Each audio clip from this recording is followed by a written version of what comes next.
Welcome to our Zoom Basics meeting. Thank you guys so much for taking the time out of your day to join. So we're going to be talking about Zoom. So I do just want to take a second to set some really clear expectations about what this training session is going to cover. This one specifically is going to be over Zoom, specifically the Zoom application. So how to use Zoom, the program. We're not going to be talking about the new classroom technology and that stuff that has been installed and how to use that with Zoom. We're just going to be talking about Zoom, the program. Those resources do exist, so you can find them, and I'll share that information with you. We'll send some links through chat, so if you need any of that, you can get it. But today we're just going to be talking about Zoom itself. So we're going to spend about the first half of the meeting probably navigating the Zoom application. So that's going to include things like joining and scheduling meetings from Zoom. Please forgive my typo, it just says but we all know I mean Zoom. And then navigating a Zoom call. So we'll look at that for the second half. So what I mean by that is the actual controls that you see when you're on a call, like your camera, muting yourself, things like that. So we're going to split the call sort of in those two pieces. We'll pause throughout for questions. Like I said, you can submit them in chat and Charles can answer them as they come up, or we'll also pause. At the end, we'll have time for more questions as well.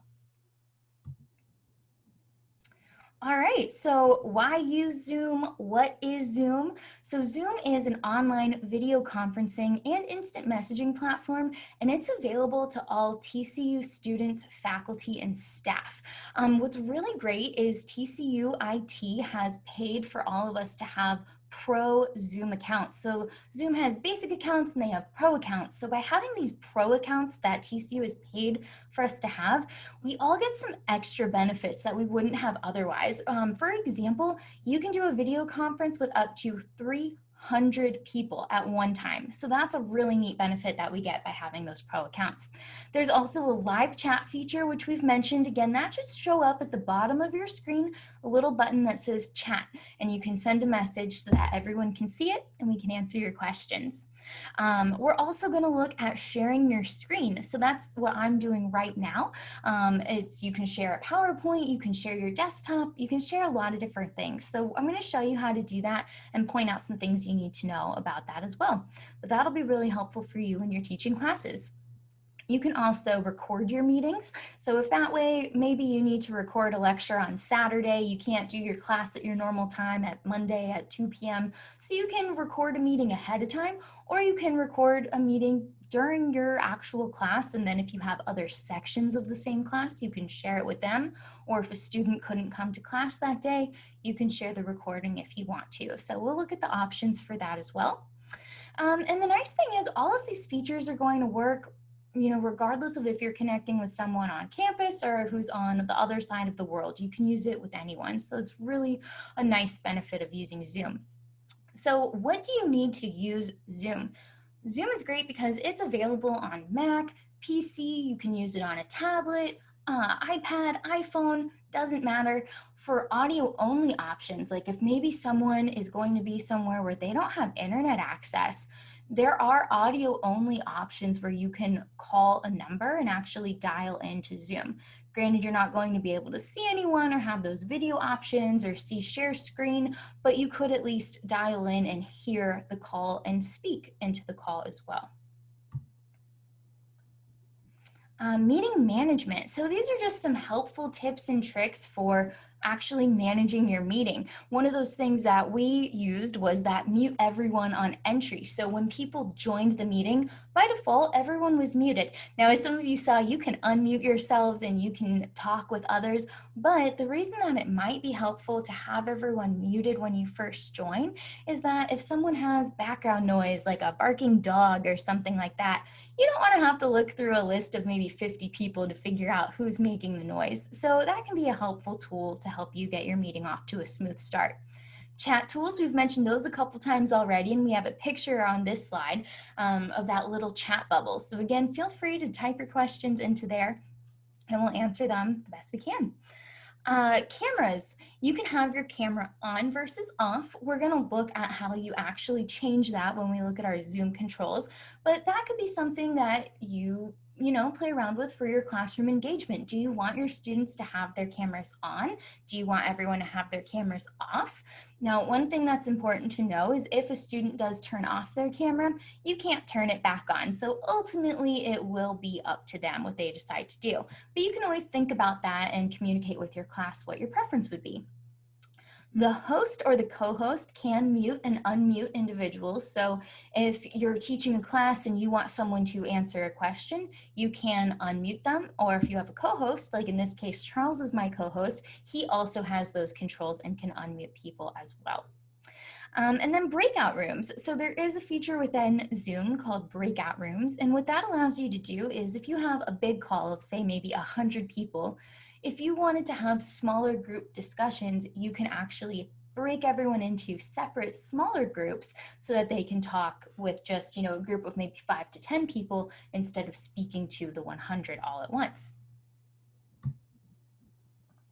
All right, and then a big question I know we all have is, well, how do we get support when we have questions or if we have an issue? So IT here at TCU is over Zoom. So if you do need help with Zoom, if something isn't working properly with Zoom itself, the best course of action is to call the IT help desk. So on this slide here, we have listed the options for the phone number, chat, walk up. I realize walk up might be a little different right now, but here's some different options that you have for getting support.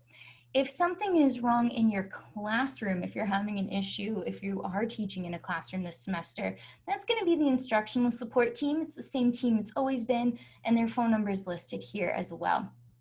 Another great resource is the Zoom Help Center itself. They have a lot of great videos and training for different features you might be interested in. And then, of course, TCU's website for Zoom as well, tcu.zoom.us. I'll put this slide back up at the end just so you can see that as well. All right, so I'm going to, actually, I am not going to stop sharing. I'm just going to share a different screen. So bear with me for 1 second as we switch gears.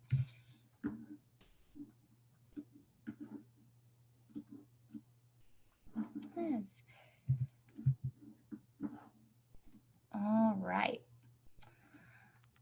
Do we have any questions just so far before we take a look at our application? Any questions so far? How do you mute and unmute the class? Yeah, so we're gonna look at that one when we go over our Zoom controls, because there are a couple of different ways that you can do it. So we are gonna get there. I'm gonna show you how to do it. Wonderful. Perfect. All right. I realize most of the questions you have right now we're probably about to get to. So let's just jump in here. We're going to start with the Zoom application. Now I'm going to resize this because we can't see all of our controls. Okay, so this is the Zoom application, the desktop application. You might hear some people refer to it as the Zoom client, Zoom software, Zoom program, all the same thing. So this is what you get when you go to that tcu.zoom.us website and you download Zoom. Just a quick note, it is really important to download Zoom, and it's even maybe more important that your students know that they need to download Zoom. Some of you may have noticed today, to get into this call, you had to log in with your TCU credentials. You couldn't get into this meeting if you didn't log in with those TCU credentials. We're going to talk about why you might want to do that in a little bit, but just keep that in mind. You need to log in, so having the Zoom application downloaded, that's going to be a surefire way to do it because that is going to prompt you to log in. So have your students do that and make sure you're logging in. So on our Zoom application, we have 4 different tabs across the top here. We have a spot for home, chat, meetings, and contacts. Now, probably you might use two out of the 4 of these. Maybe we'll use all 4, but really 2 of them are more important than the others. So the first one that's going to be important is where we are right now, and that's our home tab. So on our home tab, we have 4 little tiles right here. Now, some of these options are grayed out, and that's because I'm on a Zoom call right now. So if I'm hosting a session, I can't go and host another session at the same time. I can't go and join another Zoom call at the same time. So that's why this is grayed out at the moment. And back to meeting, if I wasn't on a call, it would say new meeting. So let's talk about these. to join a meeting, a lot of you may have joined by clicking on a link today, and that's fine. It reroutes you, and it may or may not, pop up another web page, and you kind of have to go through a couple of additional steps. But most of the time when you're joining a Zoom meeting, you're actually going to have the meeting ID. So you can see right here on my main screen, it's showing me this meeting that we're in right now. And it's saying, okay, the meeting ID for this meeting is 961-3963-7261. So if you know that meeting ID, you can actually just open Zoom and you can go to join and you can type in your meeting ID. So that's one way. Or of course, clicking on the link, that's fine too. Either way, back to meetings. So like I said, if you weren't currently on a call, this would just say new meeting. So a new meeting, what that does is it just starts a meeting right then and there. It just will, an impromptu meeting. So you could either invite people to it on the spot, or you can do a Zoom meeting by yourself. You don't have to have other participants to do a Zoom call. So you might be thinking, well, Lauren, why would I want to do a Zoom meeting by myself? And there are a lot of reasons, actually. The first one is it's a great way to practice. If you haven't used Zoom a lot, you might want to play with some of those controls and testing things out just by yourself before you get in front of your class on the first day of school. So that's one option. Also, you can invite people on the spot if you wanted to. You might also decide that you're not going to do a class in real time. Maybe you want to just record yourself giving a lecture and then send that out to your students. So you could do a new meeting and then just record yourself as if you had participants and send that later. So just a couple of options, whatever works best for you. There's no right or wrong way. It's just some different options. Then we have an option for schedule and an option for share screen. I'm already sharing my screen through the meeting controls, and we're going to look at that option through the meeting controls a little bit later. But scheduling is really important, and you can get to scheduling either by clicking on this button or also if you were on the meetings tab here. But since we're already here, we're going to look at scheduling. That's going to take us a little bit of time. So there is one other thing on this main home screen that I want to bring to your attention before we look at our schedule option. So over here, it's small, but on the top right corner here, I have this gray gear icon that says settings. I'm going to go ahead and click on that. So we're not going to go through all of these settings by any means, but there are a few that I want to point out to you. If you haven't looked through here before, I definitely recommend taking a look at it. Under here for video, I'm going to go ahead and click on video. So this is a good place to come and adjust things before you start your meeting with your class. One of the things we see here is camera. So if you had multiple cameras, you can come here and you can select which camera you want to use. This box above it is going to show you a preview of your video. So this would be what your participants are seeing as well.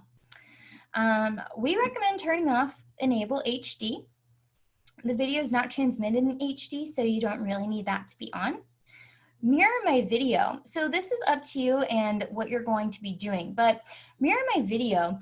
If you have handwriting, if you're going to be doing something with handwriting, actually, let's see. I have something written here, so I'm just going to actually, you might be able to see it. You can't see it because I have virtual background turned on. Well, never mind. Basic gist is if I had something with handwriting and I have this mirror my video turned on, my handwriting is going to look backwards. It only looks backwards to me. It doesn't look the same way to my participants, but if it's going to be confusing for you, turn off mirror my video. It will switch how things look for you. All right.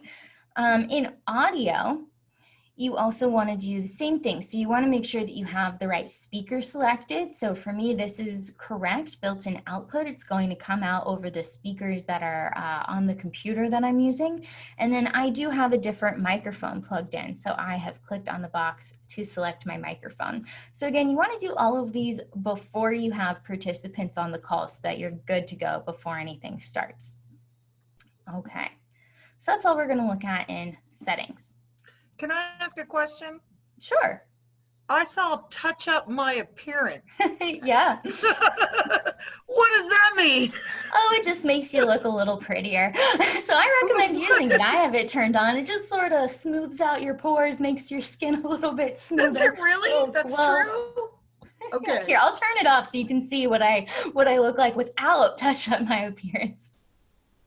Okay. Hopefully not a huge difference, but You it look does. absolutely no different Well, it's because the whatsoever. picture's so small. At your age, I can't imagine it would make any difference, but I'm going to see what it does.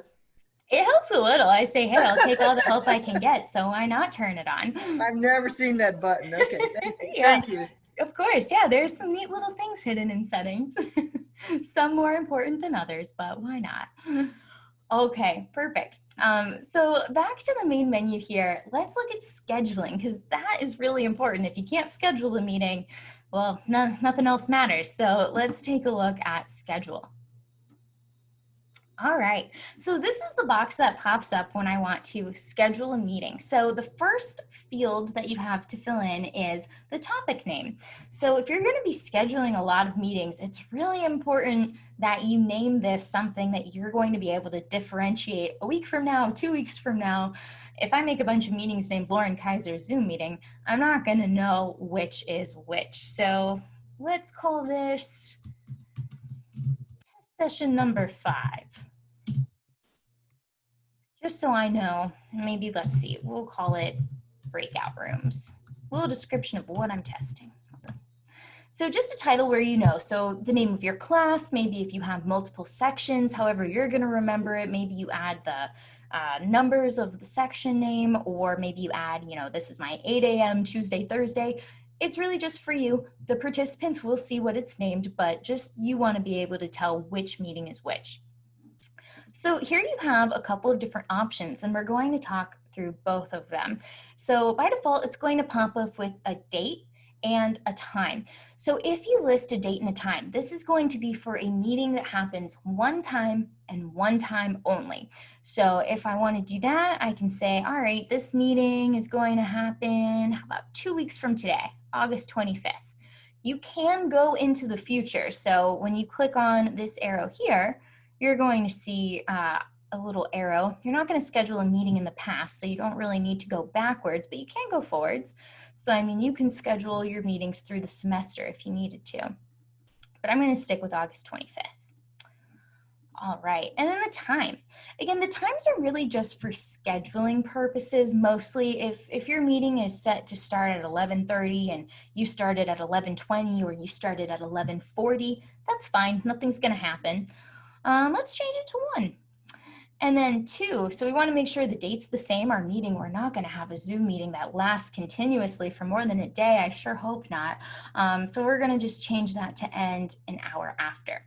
So this would be a meeting that I have set up to take place on one day, one time for 1 hour. And after that, meeting's done, meeting's over. But for a lot of you, especially if you're faculty, you might be teaching the same class over and over and over and over again with the same students. So, you know, if you're teaching a class 3 times a week all semester, you don't want to set up, you know, I don't even know how many meetings that would be, but that's a lot of meetings. If you're doing 3 a week for 12 weeks, what, 36? You don't want to set up 36 meetings, I imagine. So another option you have is right under the date, you have this option to do a recurring meeting. So watch what happens when I check this box for recurring meeting. My date and time disappears. So recurring meetings do not have a specified date and time. They're a meeting that you can use over and over and over and over again. So maybe you have a weekly departmental meeting that happens every single week. You can send that meeting invitation one time and you say, every week, every Monday, we're going to meet at 10 a.m. Here's the information. Use the same information every time. So you can do the same thing with your classes. You just give them that information once. Maybe you post it somewhere. Maybe you send it in an email to them, which we're going to talk about in a second. But that way they know, okay, I'm using this meeting ID every time I have class, or I'm using this link every time I have class.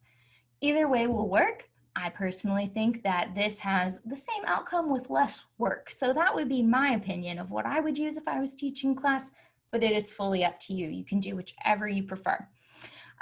Your meeting ID. Next option we have here is, do you want to generate automatically or do you want to use a personal meeting ID? I recommend generate automatically. That's going to give this meeting a new fresh meeting ID that it's just going to come up with on its own instead of one that gets used over and over. Now, again, this meeting ID, it'll be generated randomly, and that'll be a brand new number. But if you're using a recurring meeting, they'll use this same number for this particular meeting or class over and over. Password. So for security, we're going to talk about security a bit because that's important. One of the options you have is to add a password. So if you want to add a meeting password, you can do that. You'll notice that it automatically filled in a password for me. It just gave me a randomly generated password. You can leave it or you can change it. So now I have my own password. You can add some letters, what have you. Up to you. If you are going to add a password, make sure that your participants have the password to get into the meeting. Otherwise, they won't be able to. So that is one option. There are some more which we're going to get to as we come to them. Video. So it says host on off, participants on off. So what this does is when the call first starts, it says, okay, the host. So I'm the host for this one. It says, okay, we're going to turn your video off when you first join the call. And then I can turn it on. Up to you. Doesn't matter which one you choose. If you start with off, you can turn it on. If you start with on, you can turn it off. Completely personal preference. You can change it. Doesn't make a difference. Same for participants. So do you want all of your participants, do you want their cameras to be on by default when the class first starts? Or do you want them to be off and give them the option to turn their cameras on? Just some different choices there. The next section for audio, sometimes we get questions about this, so I'm going to make a recommendation and just kind of also run through what they mean. You have choices here. It says telephone, computer audio, telephone and computer audio. I'm going to recommend that you always choose telephone and computer audio, because why not? It's not saying that someone has to have a telephone and a computer. It's just saying, hey, when we send out this invitation and we give you the information, we're going to give you an option where participants could join in from a telephone, or they can join in using their computer audio. So this just gives you the option to do both. It doesn't mean you have to do both, but why not give people the choice? Telephone's also good as an ultimate backup. What if your internet just completely goes down during a class? You won't be able to see, but at least you could call in and at least hear the call. So that's what I suggest. Calendar. This one, again, completely personal preference. What it's going to do, and this is actually an important differentiation. Let's say I have Outlook selected. Now I'm signed in with my TCU credentials, as we all should be. So this is going to go straight to my TCU calendar. But wait, recurring meetings, which is what this currently is set up as, recurring meetings do not have a specified date or time. So if I have Outlook selected and I hit schedule, it doesn't know when this meeting actually occurs because I have removed all of the date and time information. So what would happen if I'm using Outlook and I press schedule, my calendar is going to pop up, and I believe it just puts this session like today at the current time. So then in Outlook, you would need to edit the specific day and time that it was happening and add the recurrence. It's separate. If you had the date and time, if it wasn't recurring, then if it was scheduled for August 25th at 1 p.m. and I selected Outlook, it would put this on my calendar at August 25th at 1 p.m. So completely up to you. You don't have to use that. If you don't want it automatically being put on your calendar, maybe you keep your own calendar, maybe you just don't really use it, just choose this other calendars option. You can still add it to your calendar manually, absolutely. You can do whatever you want with it. It's just not going to pop it up to put it on your Outlook calendar right away. I personally use this other calendars option just because I've noticed that if I choose Outlook and then maybe I go back to make a change to my meeting later on, it pops up again and I don't always want it to do that. But it's completely up to you. A lot of people like that. Sometimes it's really convenient. So whatever you want to do, you can. It just depends on how it goes on your calendar. Keep in mind, this is just your calendar. You've probably noticed here so far, there's no way to invite people. So you're not inviting people from this scheduling a meeting place. This is going to give you the information that people need to join your call, but you're responsible for giving those people that information. You can't do it straight from here. We'll talk about that a little bit more. All right, so this is all looking good so far, but we also have some advanced options. Now, don't be scared by the word advanced. They're not too terribly advanced, and some of them are really helpful. So let's just talk about them a little bit. One option we have here is called Enable Waiting Room.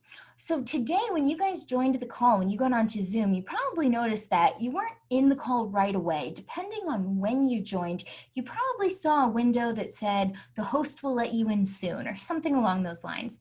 That's because I was using this Enable Waiting Room feature. Now, the benefit to that is, on my end as the host, whenever someone tries to join the meeting, I see their name and I see that they are trying to get into the room. And then I have the option to either admit them into the room, or I can reject them and say, no, they're not supposed to be in this call.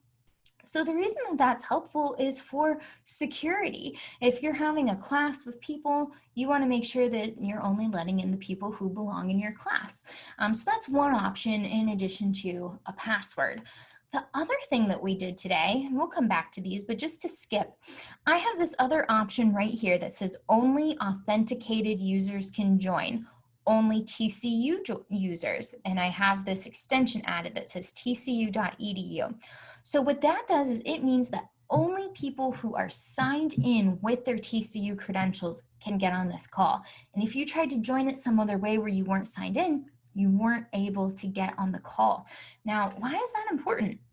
It's a few reasons, and it's especially important if you are a faculty member teaching a class and you have students joining. Now, one reason is if people aren't joining with their TCU accounts, they're not getting the pro account, so they don't have some of those benefits. The other reason, again, is for security. You don't want someone outside of TCU who's just bored trying to type in random meeting IDs to get into meetings. So this way, only people who are logged in with their TCU credentials can get into your meeting. So it's also an added security feature. The other thing that's great about it is if people aren't logging in, sometimes their name might just be listed as iPad or participant or guest. So that's not helpful for you as a teacher if you need to be taking attendance or anything like that, or if you want to see who's joined the call or you want to know who's asking a question. You don't see their name, but if people are logged in through their TCU credentials, you'll actually see their name as it's registered in the TCU systems. The one downside to this that I do want to mention is if you have a guest joining your call, maybe you're bringing in, a special lecturer or someone like that from somewhere outside of TCU, then you'll probably want to turn off that setting so that they can join because they wouldn't have a TCU email address. All right. Can I ask a question? If you don't mind, let's pause for 1 second because we are going to stop for questions right after we finish scheduling and we're almost there. Okay. Thanks. All right. We also have enabled join before host. That just means can people get into your call before you start it? Up to you. Mute participants upon entry. This one we talked about a little earlier. I like that. It just starts off with everyone being muted. Automatically record meetings. So let's talk about that for a second. If you choose to automatically record your meeting, that means as soon as you start the meeting, it's going to start recording. So that might be good for what you're doing, or it might not be. The other two options you have are locally or in the cloud. Let's talk about that for a second, and I don't want to get too in the weeds about it, but there are a couple of things to keep in mind. If you're teaching, remotely, maybe at home, and you're using your own computer or you're using a computer in your office, I recommend recording locally. It's just going to save it directly to your computer. You can record to the cloud. Now, the thing about recording to the cloud, or if you remember one thing I say about recording to the cloud, remember this: your recordings are not saved permanently. They are not saved permanently. And depending on space constraints, the amount of time that they're saved for, it could change. On the website right now, it's showing 30 days. So I'm going to say 30 days. Your recordings will only be saved for 30 days. You will get emails when your recordings are about to be deleted. But I would say as soon as your recording is ready, and you'll get an email that tells you it's ready with the link, go ahead and download it because you don't want to risk out on losing your recordings because they weren't saved permanently. One note about recording locally. If you're teaching in a classroom this semester, You probably don't want to be recording locally to the teacher's station, because how are you going to get that recording? Will you have enough time in between your classes? So a couple of different options, both with pros and cons. It just depends on what's going to work for you. Alternative host. If you need someone else to maybe start the meeting for you one time, you can set an alternative host by typing in their email address that they're going to be joining the call with. All right, one more thing here. So now we've set up our meeting, okay? So we have everything good to go, but we need that information, because how are our participants supposed to join our call? So when we hit schedule, that's when we get this information. So I'm gonna hit schedule. And voila, this is all of my information. It has my link right here, so I can send that to my participants. It has some different options for joining here, and my meeting ID. So personally, I think meeting ID and the link are probably the most important, but you can include all of it. Most of the time, you probably don't need to include this room system information. It doesn't hurt, but probably people aren't going to be joining from that. I think there are 3 on campus. One of them is mine, so it's going to be pretty limited to people that would be using that. And people who would be using that would already know the information they need. So this information you need to get to your participants. There's no way that Zoom is going to do that automatically. So you are responsible for getting this information to whoever needs to join your call. How you want to do that is up to you. Do you want to post on TCU Online? Do you want to send out an email to your students? Doesn't matter, but you have to get this to them. So to do that, there's this button that says copy invitation. So you can copy it and then you can go paste it somewhere, or you can highlight a specific portion and you can, Command C or Control, depending on, what kind of computer you're on, copy and paste this information, again, either into an email, TCU Online, however you are going to get information to your classes. But this is what people are going to need to join your call. All right. So I know we have a little bit more to talk about in the app, but let's go ahead and pause for questions. And I'll stop. I have the same question as somebody else, which is, when I've done the Zoom rooms and admitted participants, I've only ever had a few, and I've admitted them one at a time. Can you admit them all at once? Are you talking about for breakout rooms or waiting rooms? I'm talking about my class. If my class is sitting in a waiting room and I show up at 8 o'clock, I don't want to admit them one at a time. Okay, yes. There is an admit all button that pops up at the top. The one thing to add to that, though, is if someone's not there right at 8 a.m., let's say you start teaching and then someone tries to join at 8:10, you still have to admit them. So you do kind of have to keep an eye on it. So, but I'll get a little message that says I've got somebody in the waiting room. It'll pop up, and then you can just admit them. Yeah. What other questions do we have so far? And we still have a lot to talk about. So if you have questions about stuff we haven't even talked about, we'll get there. But any questions about like scheduling or some of those other things? Yeah, I've got a question about how this is going to appear in D2L calendar when we schedule it. So I will say that Zoom is done by IT, which I'm a part of IT. TCU Online is actually done by the Kaler Center. So in terms of how things are going to appear in D2L, I'm not sure about that. I might be able to answer some generic questions, but if there are questions about TCU Online, the Kaler Center is going to be better equipped to answer that. But if it's about Zoom, then I can take a swing at it. Okay, because I'm going to try to get everything in the calendar so the students know what's coming. And, yeah, I asked that question to the Keller Center, and they said exactly what you just said. We don't handle Zoom, so you need to ask Zoom how we're going to merge these two. Can I interrupt?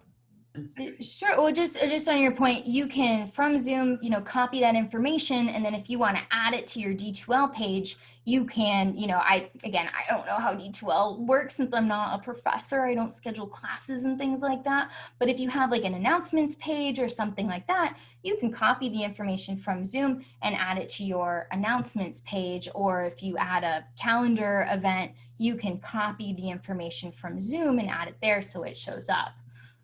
How do you schedule virtual office hours on Zoom?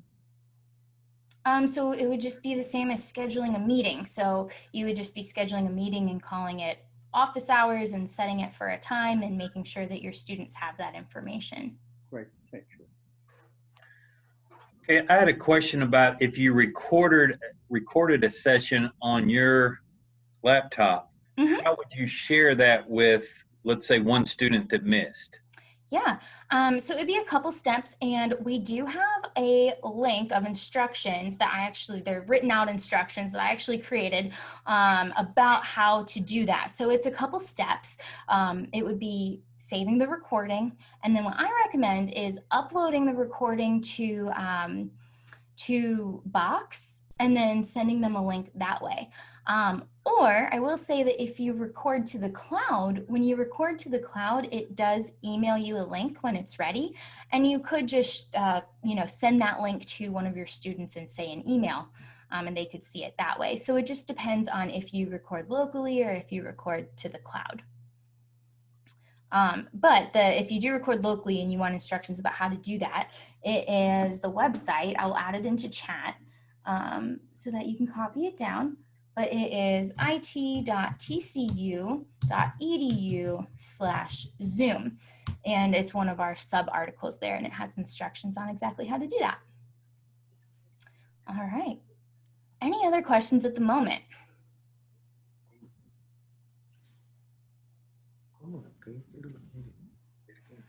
This person said, is there a time limit for pre-recorded Zoom lectures? Can it be an hour long? No, there's not a time limit, so it'll just go as long as your meeting's going. That actually is important to bring up, because if you've set your meeting to record, you need to make sure that you are ending the meeting. If you don't end your meeting and maybe one of your students doesn't leave the call, then that recording is going to continue to go for quite a while. It'll eventually cut off, but I mean, it'll go for several hours, so. All right, well, I want to make sure that we get through everything. So if it's okay, I'm just going to mute everyone again, and Charles can help answer if there are residual questions we didn't answer. Ask them in chat, and Charles can help with some of those. We'll pause for questions again shortly. All right, we're going to mute everyone. All right, I'm going to share my screen again. We're going to go back to look at one other thing. Okay, so in our Zoom window here, chat just asks as like a general platform, if so to speak, so you can do instant messenger. You're probably not going to use it for that, so I don't want to spend our time on that, because that won't be essential to your classes and what you're using Zoom for. This meetings tab is the other important piece here.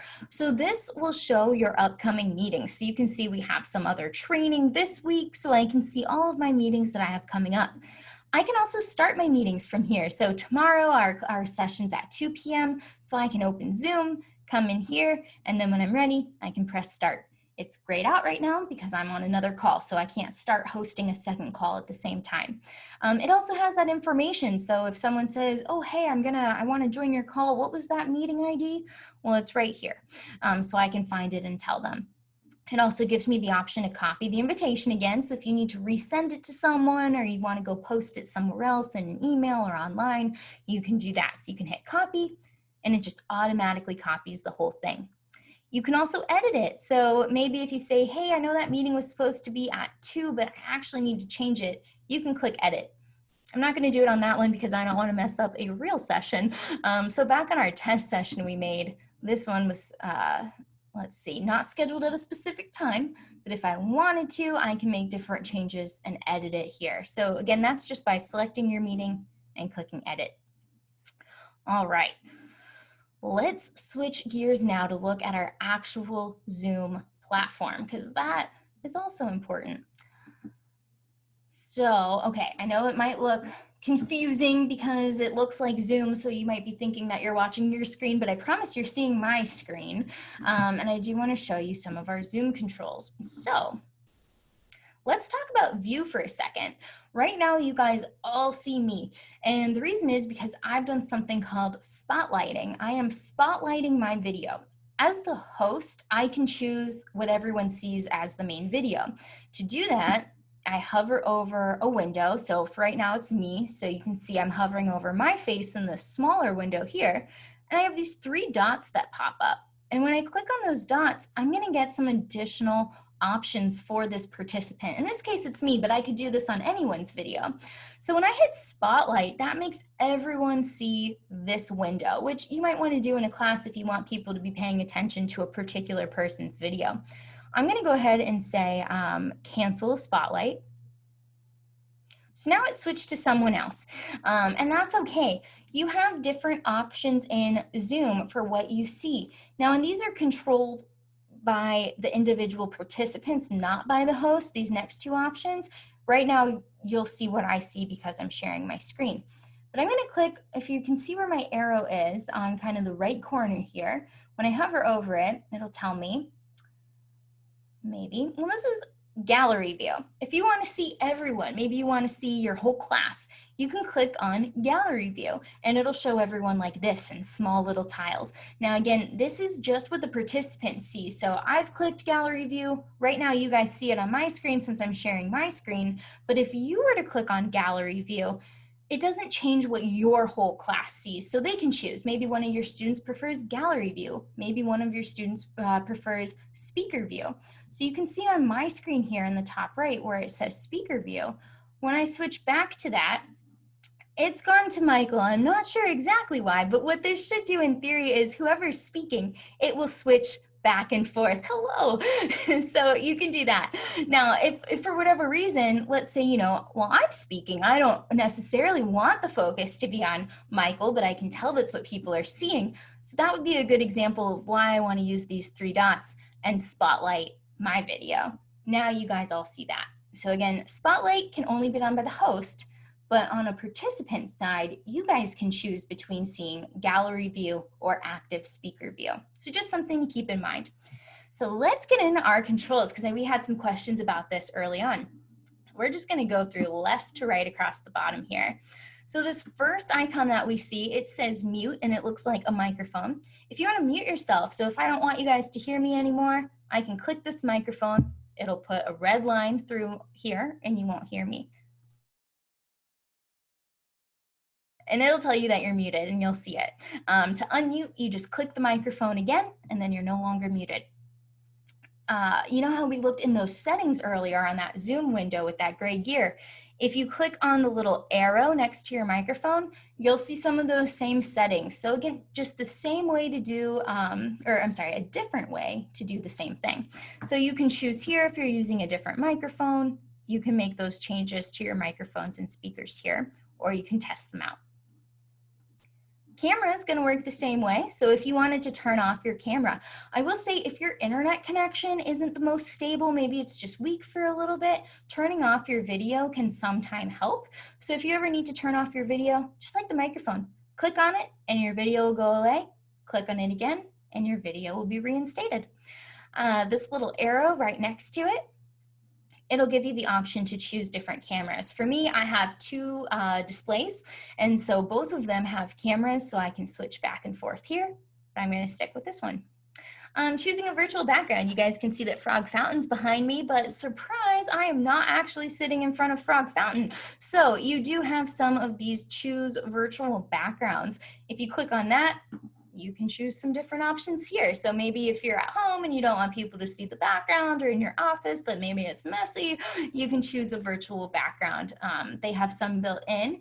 I would wager that Charles has maybe added these TCU ones. I see some new additions here. So you can choose to add a virtual background if you want. You don't have to. Okay, under here for security, they've added some more features here. So by default, participants can't share their screens. Only the host can share their screen. If you have students that need to maybe present a PowerPoint to the class or something like that, you're going to need to give them permission to do so by clicking on allow participants to share screen. And there are some other options here. We won't go through all of them, but just know that you should take a look through your security settings. This is per session, by the way. So if you change it today, if I change this right now and then I have another session tomorrow, I need to change it again. Participants, so this is you guys. If I want to see everyone, you guys all show up over here to the right. Just like those three dots that we looked at earlier for spotlighting people, I can do additional items over here. So if I hover over someone's name, I can click on more, and it gives me different options. So you heard me mention earlier that Charles is my co-host, so he has some additional abilities that he can do. If I wanted to make someone else a co-host, I click on more, and I can say make co-host. So I can give them that option, or I can take it away. So you can do some different things here. Also on your participants, this is a quick way where you can mute everyone. So earlier after questions, you may have seen me hit mute all, and that just quickly muted everyone again. All right, again, some additional options here. We won't go through all of them. I just want to make sure that the important stuff you really get an overview of. There are some additional little icons right here that people can click on. You guys probably see one that I don't, which is raise hand. So participants can raise their hand. The host will see that to indicate that they need help or have a question. You can also do like yes, no, go slower, go faster. So feel free to click on those if you want to see them. All right, perfect. Let's see, what else do we have? Chat. Again, you can chat to everyone, or as participants, I don't believe that you can send individual messages to people. As the host, you can send private messages to a certain individual. So if you needed to tell one student something, you could send a separate message. But otherwise, chat, everyone can see it and participate. All right, share screen. So that's what I'm doing right now. This is what it looks like. When you click on share screen, it's going to give you some different options. So what I have selected is desktop. This means that you can see my whole desktop. So be mindful of that. It could be really helpful because you can switch between different programs back and forth, which is nice. But what do you have up in the background that you might not want a student to see? Do you have Outlook open? Do you have notifications for different things popping up? You might not want a student to see an email that comes in and a notification that pops up. So if you are going to share your whole desktop, I recommend making sure you've closed out of everything other than Zoom and anything relevant to your Zoom session, like a PowerPoint. So keep that in mind. It's everything. It's all or nothing with that desktop option. If you had other windows open, you might see those as well. One really, yeah. Let's say you have a PowerPoint on a zip drive and you want to show it to class in a Zoom session. I'm sorry, you said you have a PowerPoint on what? On a zip drive. Oh, on a zip drive? Well, I don't know if that zip drive is going to show up separate. You would probably need to plug in the zip drive and then open it up so that it shows up as an option on your screen. I see. Or put your PowerPoint on your desktop and then go to your desktop, right? Exactly, exactly. And then share a screen automatically projects your PowerPoints? Mm-hmm. Okay. Yeah, well, I mean, I guess it doesn't automatically. You would have to play your PowerPoint, and then if that's what was on your screen, then that would be shared. This is Don. I've been practicing this with my son, who's an FAA trainer, and his recommendation is, and has been, get every single thing that you're going to use in your presentation, get it up and in a window running. You can minimize it or whatever you want to do, but when you pop over to this screen for Zoom, it's going to show every window that you've got. And that is, if you try to set them up once you get the Zoom meeting started, it's going to look clunky and they're going to see what you're doing. So just set them up, get them ready to go, and then change screens and start showing them. I agree with that. And let me just say one thing though. I just want testing something. Let's see. I will say one alternative to that. If you are sharing your desktop, yes, it's going to show everything. I just opened PowerPoint though. So now let me reshare my screen with you guys. Hang on. Okay, so see how I have desktop, but now I also have this separate window that just says Microsoft PowerPoint. If I choose this separate window that just says Microsoft PowerPoint, then what that's doing is it's saying I am only sharing my window of Microsoft PowerPoint. So if I share just my PowerPoint with you guys, all you see is my PowerPoint. I might minimize the PowerPoint, I might pull up my email real quick or do something else. You would be none the wiser. You would never see that. You would only see my PowerPoint. So be mindful of that when you choose. Do you want to see your desktop or do you just want to share the window? The reason that I like to share the window as opposed to, the reason I like to share my desktop as opposed to just a specific window is because if you are just sharing that window, and now you want to change and you want to show something else, you have to stop that share and start a new share. Whereas if I'm doing my desktop, I think it was Don, like he said, if you just have everything ready to go before you start, you can switch more quickly. People will see what you're doing, but if you have it organized, then it's not that big of a deal. So that's a good point.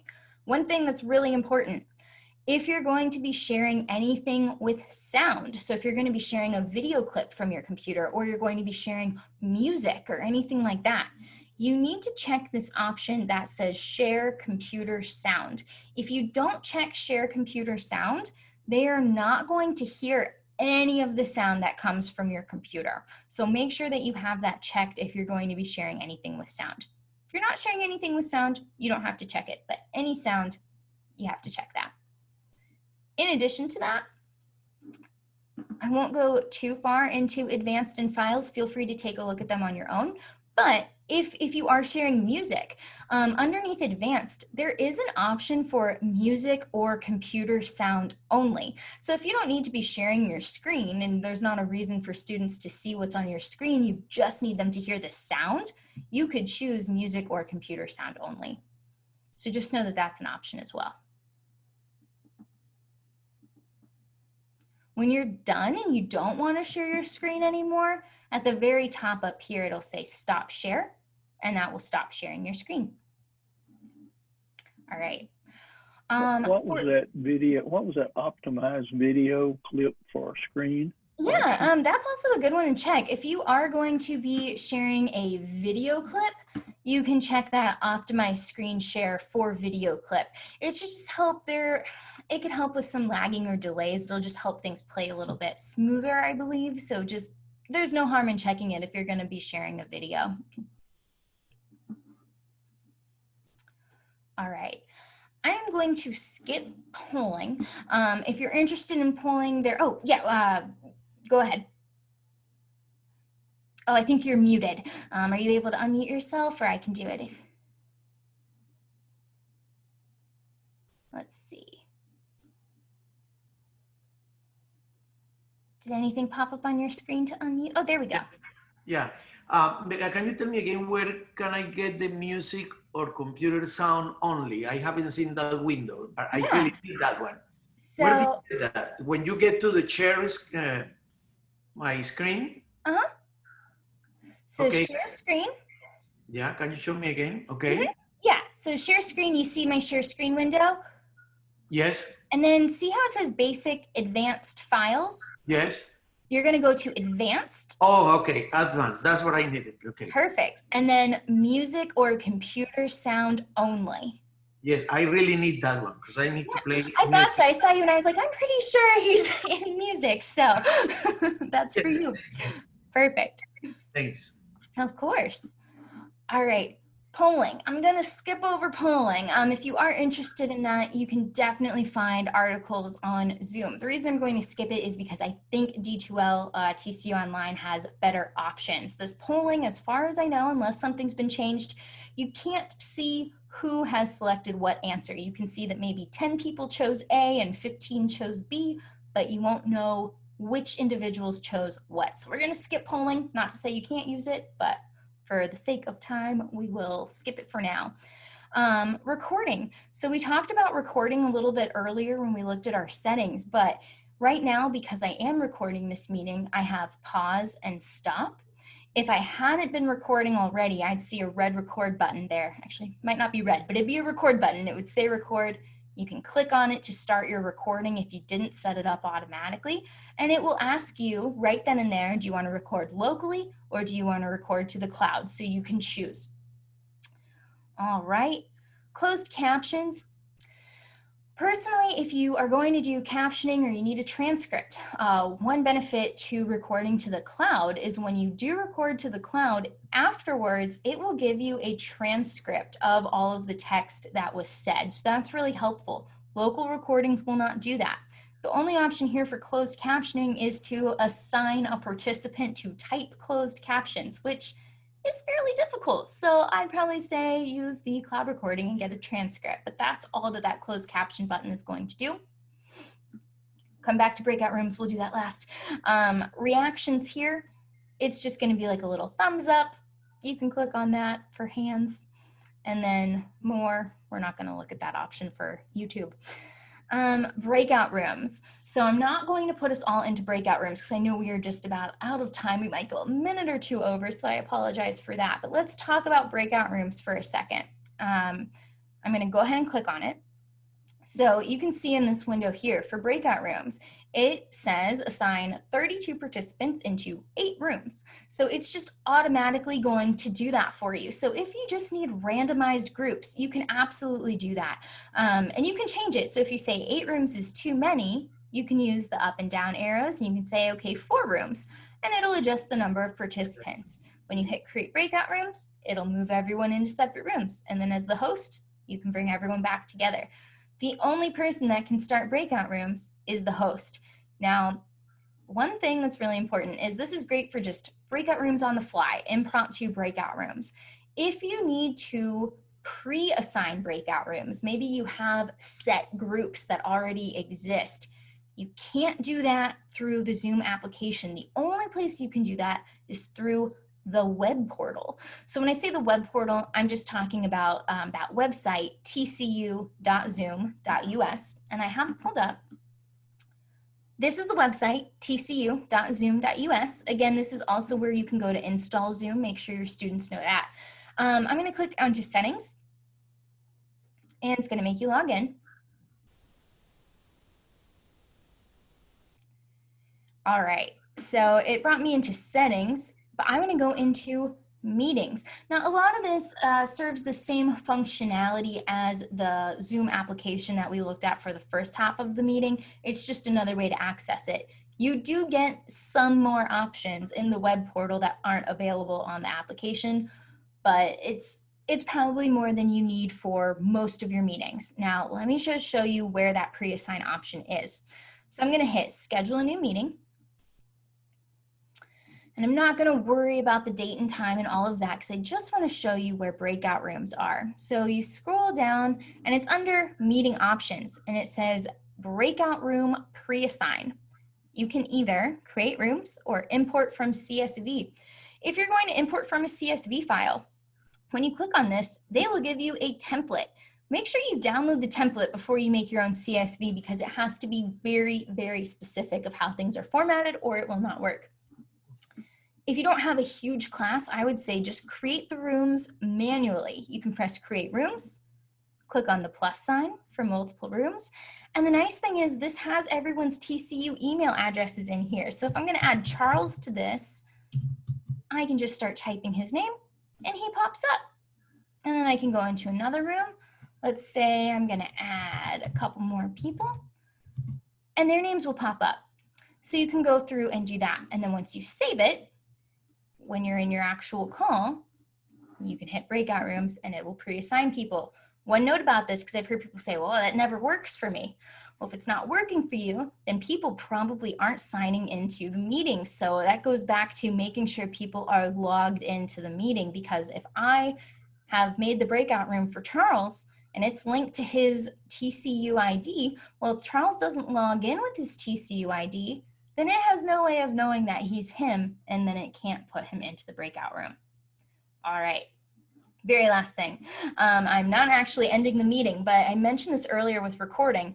If you're the host, when you press end, I get nervous. I know it's not gonna end it though. Okay, I'm gonna press end, and it's gonna ask end meeting for all or leave meeting. Especially if you're recording, you need to end the meeting for all. This is going to end the meeting for everyone. If you just leave the meeting's not over until the last person leaves. So end the meeting for all, end it for everyone. That way your recording will stop. Okay, I've gone 3 minutes over and I apologize, but that is it for me. So what questions do you guys still have that we have not answered? I got a simple one. Again, if I need to be on the spotlight, like the way that you are right now, because I need to be showing a lot of things, motion, to my student, so I need to be in the spotlight. All I need to do is to go to the speaker view. So speaker view is just by participants. So if you change speaker view, it might look like that to you, but it might not look like that to me if I've chosen gallery view.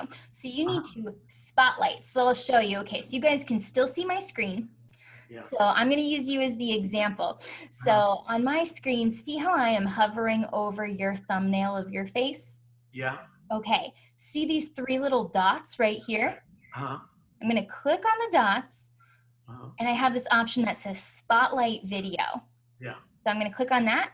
Now you're spotlighted. So now everyone is looking at the video of you. Yeah. But what about the spotlight to be on the host? Like I need to be on the spotlight like the way that you were before.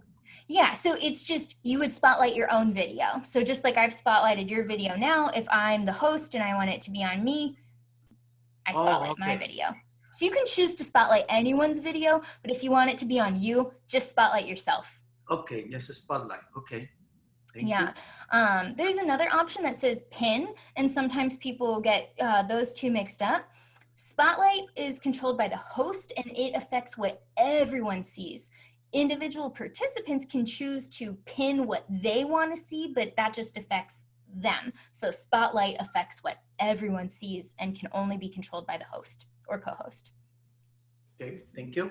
Yeah, thank you. Lauren, so if we're in a meeting and we freeze as the host, we don't want to end the meeting. We want to try to leave and come back, correct? Yeah, that's so we would hit leave. Okay, that's so great. far that's the only thing that's really happened to me that I didn't know. Yeah, and that got makes frozen, sense. and I don't even know I've frozen. Yeah. One other thing you can try before you leave the meeting is turn off your video. The video requires a lot more internet bandwidth, so it can cause things to freeze. So see if turning off your video for a little bit helps you unfreeze, but if not, leaving and rejoining is good, but you're absolutely right. You don't want to end the meeting for all if you just plan to rejoin. Okay, so a host can leave and it doesn't end the meeting. You know what? So like if I left my class and said, okay, guys, you're on your own for the next 15 minutes, I believe they would that still it go? will make you assign a new host. What I would probably do is if you're going to leave, make someone else a co-host, and then that way you can leave and it's not an issue. Otherwise, if you leave, I believe it does pop up and say like, you need to make someone else the host. So you could do that and then you can join again. So it'd probably be best to do that first. Yeah, it's never a bad Just in idea case. to designate someone else as the co-host just in case. Okay, thank you. What other questions do we have? Oh, one thing I want to mention real quick, I don't know how many of you are teaching in the classrooms, but if you do have questions about that and using Zoom in the classrooms, we did just get the website posted for that. It's it.tcu.edu/virtual classroom. So you can find all of that information there. We have a separate training session for that. Can you repeat, please? Yeah, for the virtual classrooms, it's it.tcu.edu/virtual classroom. Thank you. And Charles has put it in the chat as well, so if you want to copy it from there, you can. Chat sessions are not saved after the meeting ends, but if you want to save it, if you go on to your chat, which I have up now. If I go up to chat, I have three little dots again. I can click on that and I can click save chat. So that'll save my chat for me. All right. What other questions do we have? I have a question. What happens, okay, once you copy the invitation, you go to your email, and how do you transfer that? Does it automatically go into Outlook and pop up? Paste it. So it would be just a normal copy paste. So depending, it's different on everyone's computers, but you've already copied it. So once you're in the email, you would do like a right click and you should see an option for paste. Or if you're using keyboard shortcuts on a PC, it would be Control V, and on a Mac, it would be Command V. Okay, got it. Thank you. Of course. What other questions?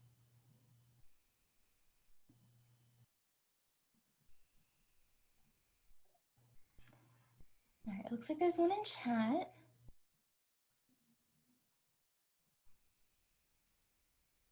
This has been very helpful. Thank you so very much. You're welcome. Thank you. I'm so glad to hear that. My sentiment too. Need to have maybe another one which is more advanced, but for basic, this was perfect. Yeah, and I'm trying to think. Yeah, I guess we don't have separate video sessions right now. I mean, we do have a separate one for the virtual classroom training, which is definitely more advanced, but it is specific to the classrooms. But on that website, the it.tcu.edu/Zoom, we do have some more separate like topics and things like that. Some are videos, some are articles. So there are some advanced features there that you can definitely take a look at. Lauren, can I ask you another question? Sorry. Of course. On the music or computer sound only, that I'm glad that I am able to do that. Yeah. Can I speak on top of the music? Oh, great question. Yeah, I believe so. Here, let's try it. Let me play something and we'll see. Because I want to say yes. I will say that if you're in a classroom teaching, it doesn't sound great when there's other sound playing, but I think on your computer you'll be fine. Let me stop sharing my screen so I can do that. Let me find some music. And then it will be a matter of balance if they can hear what I am saying on top of the orchestra that they are listening to. Yeah, absolutely. Okay, so I've just pulled up some wonderful stock music from YouTube. Let me turn on that feature. All right, so I'm about to play sound and I will try to talk on top of it and you let me know. All right, I'm talking on top of the music and you hear what I'm saying. Yes, so you don't need to do anything with the volume of YouTube. I didn't at first, but then I was a little nervous it might be too loud for you guys. So just on my computer, like if you were listening to music and it was too loud, what would you do to turn it down? So I did turn it down a little bit just because it was really loud on my computer. You turn it down when in your keyboard or YouTube? Yeah, on my keyboard that I'm using, I have little audio controls. So I just did that. Okay, yeah, because YouTube will have also the option that you can bring the volume a little lower on YouTube. Yes. Yeah, you could probably do that. I haven't tested it, so I'm not 100% sure, but for me, I just did it on my keyboard. All right, thank you. Of course. All right. Any other questions? All right. There's one other thing I thought of. If you're still here, feel free to leave the call if you need to, but this might be helpful. Let me switch what I'm sharing again. Okay. You know, earlier when we were looking at our Zoom application, we've talked a bit about recording, but you guys might be wondering, well, where do my recordings go? How do I get them? Again, if you're recording to the cloud, you'll get an email. It'll tell you that your cloud recording's ready and you can just click a link, so it makes it nice and easy. But back here in our app, underneath meetings, when you go into your meetings, you have this upcoming section of what's coming up, but you also have a tab that says recorded. So this will show you everything you've recorded. And when you click on one, it'll show you how to get to it. That one was in the cloud, so that's a bad example. But if I had one local, it shows me exactly where it's saved on my computer. But if I press open, it'll actually open it up for me. So that's really helpful. So good to know where that is. All righty. Any other questions before I let you guys go? Hey, Lauren, I have one more question. Sure. I've been in Zoom meetings where like everyone's exiting, they're leaving, and I'm wanting to talk to a co-teacher. So we're waiting, and a lot of times the participants don't know how to end the meeting or get off the meeting. Do you have any tips on how to manage that? Because we want to talk about the teaching that we're doing, but we don't want the person participating to listen to what we're saying. Honestly, the best thing is probably just to end the meeting for everyone and start a new impromptu meeting with who you're trying to talk to. And you could do that in that, by going back into the app. Like I said, this would normally say new meeting. So probably just by starting a new impromptu meeting and then where you see participants at the bottom of your screen here, there's a little option that says invite. So maybe just invite them to the meeting and it'll just ring on their screen if they're already logged into Zoom. So the safest bet's just to end it for everyone and start a new call. Okay, thank you. Lauren, I will be teaching my classes in the classroom, but international students will be following. Do I have to activate the Zoom for every class, or that automatically will be since it's in the D2L, TCU? What do you mean by, oh, do you mean like you have separate course sections that are all together? Like in your TCU shell? Is that what you mean, or? No, I mean, if I'm going to start an orchestra rehearsal, the moment that I start the rehearsal, we need the Zoom to start broadcasting the class. So who's going to do that? Do I have to do that from my computer? Yes. Or it's going to be automatically by the D2L?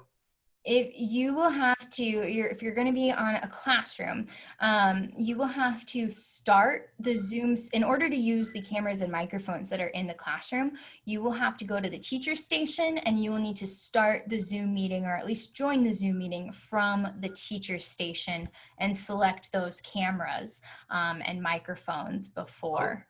Okay, so it's better to schedule maybe 5 minutes before I start the class so I can activate it.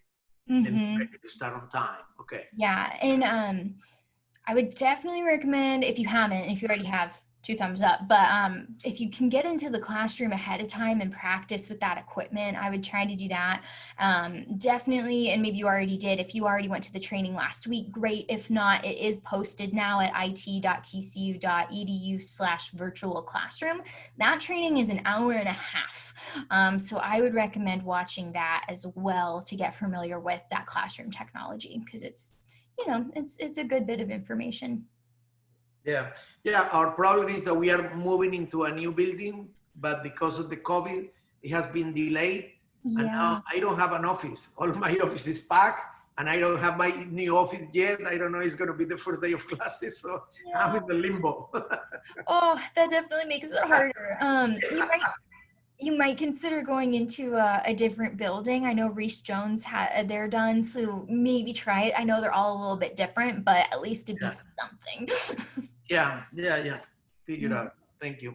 Thank you. All right. Any more questions? You have been wonderful. Thank you so much. Thank you so much. Thank you. If you guys think of any other questions, feel free to shoot me an email.